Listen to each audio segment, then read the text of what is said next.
Chagos द्वीप समूह, Chagos archipelago का नाम तो आपने सुना ही होगा।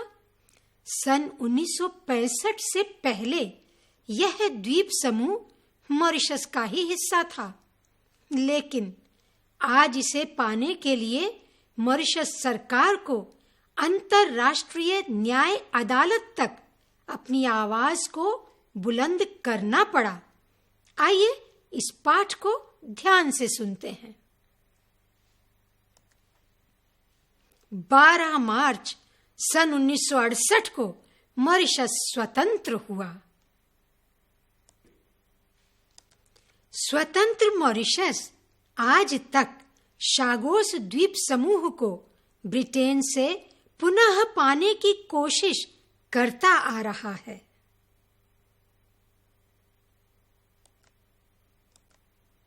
सरकार अंतर्राष्ट्रीय मंच पर ब्रिटेन के विरोध में अपनी आवाज बुलंद करती ही आ रही है।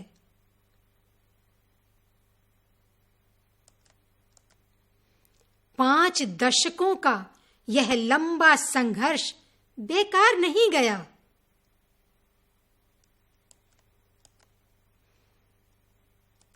पच्चीस फरवरी सन 2019 मॉरिशस के लिए एक ऐतिहासिक दिन सिद्ध हुआ। उस दिन अंतर्राष्ट्रीय न्याय अदालत ने शागोस वासियों के पक्ष में अपना फैसला सुनाया। दुनिया की इस सर्वोच्च अदालत के 14 न्यायाधीशों ने बताया कि शागोस द्वीप समूह मॉरिशस का अभिन्न हिस्सा है। एकमात्र अमेरिका के न्यायाधीश ने इस मत का विरोध किया था। इस न्याय अदालत के अनुसार ब्रिटेन ने अंतर्राष्ट्रीय कानून का उल्लंघन कर इस पर अपना अधिकार जमाया है। अदालत ने इसे जल्द से जल्द मॉरिशस सरकार को लौटा देने का परामर्श दिया। अमेरिका सहित 5 अन्य देशों ने भी इसका विरोध किया था। संयुक्त राष्ट्र संघ के 116 देशों ने अदालत के इस फैसले का समर्थन किया।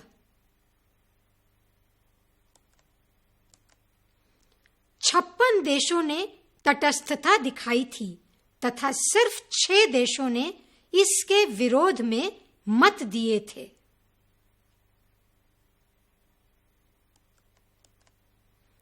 मॉरिशस के लिए यह एक विशेष ऐतिहासिक जीत थी।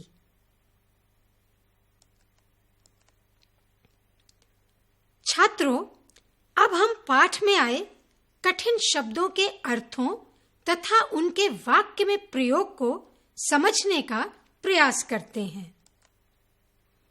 शब्द लेते हैं पुनः, अर्थ है फिर से या दोबारा।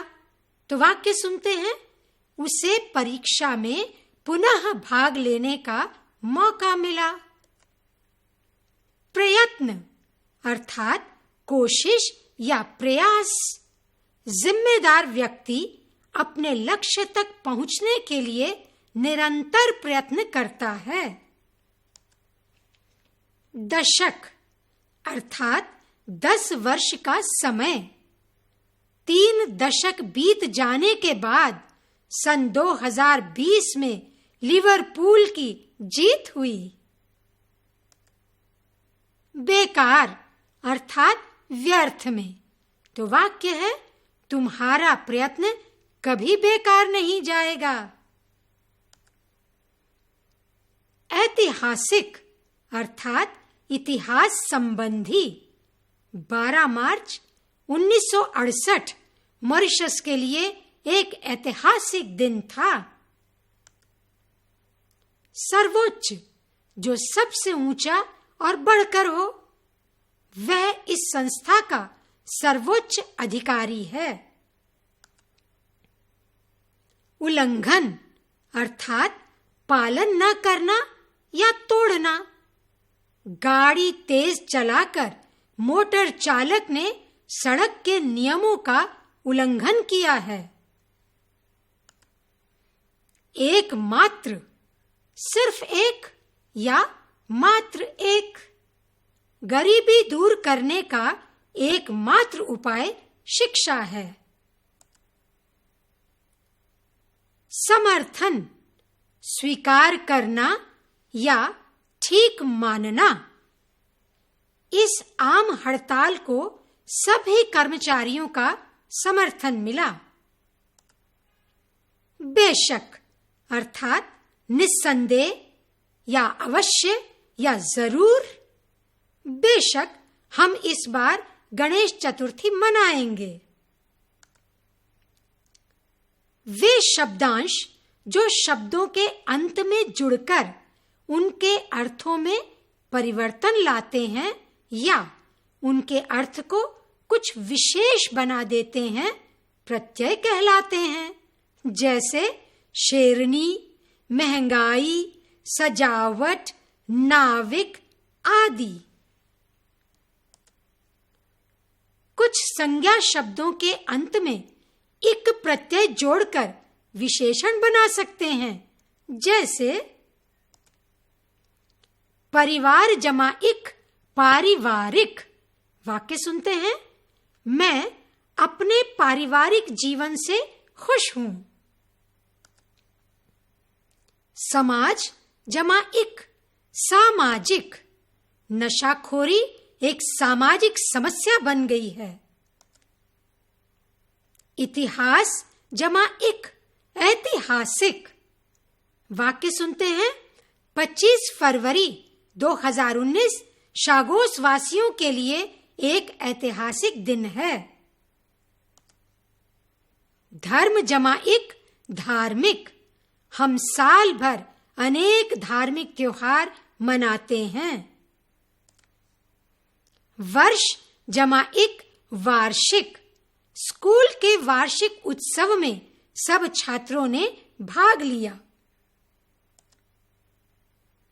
अब आइए इत प्रत्यय जोड़ने से बने कुछ विशेषण शब्दों को समझने का प्रयास करते हैं। जीव जमा इत जीवित। वाक्य सुनिए, भूकंप के कारण इस गांव में जीवित लोगों को ढूंढना कठिन हो गया है। शिक्षा जमा इत शिक्षित। शिक्षित व्यक्ति का सभी आदर करते हैं। सुगंध जमा इत सुगंधित। बगीचे के सुगंधित वातावरण से मन खिल उठा। प्रकाश जमा इत प्रकाशित। दियों की रोशनी से आंगन प्रकाशित हो गया। चिंता जमा इत चिंतित। प्रदूषण की समस्या के कारण आज सारा विश्व चिंतित है। आइए अब कुछ अन्य उदाहरण भी देखते हैं। प्रभाव जमा इत प्रभावित। नियम जमा इत नियमित। प्रमाण जमा इत प्रमाणित। क्रोध जमा इत क्रोधित। कलंक जमा इत कलंकित। पीड़ा जमा इत पीड़ित। आइए कुछ अन्य उदाहरणों से यह समझने का प्रयास करते हैं कि कैसे कुछ संज्ञा शब्दों में एक प्रत्यय जोड़ने से वे शब्द विशेषण बन जाते हैं। संज्ञा है वेद, उसमें इक प्रत्यय जोड़ा, विशेषण बन गया वैदिक। प्रकृति प्राकृतिक। संसार सांसारिक। मास मासिक। शरीर शारीरिक, प्रथम प्राथमिक। इस प्रकार अब आप प्रत्यय शब्दों को समझते हुए इनका प्रयोग अपनी भाषा में कर पाएंगे। इनके प्रयोग से आपके शब्द भंडार में भी वृद्धि होगी। धन्यवाद। नमस्कार।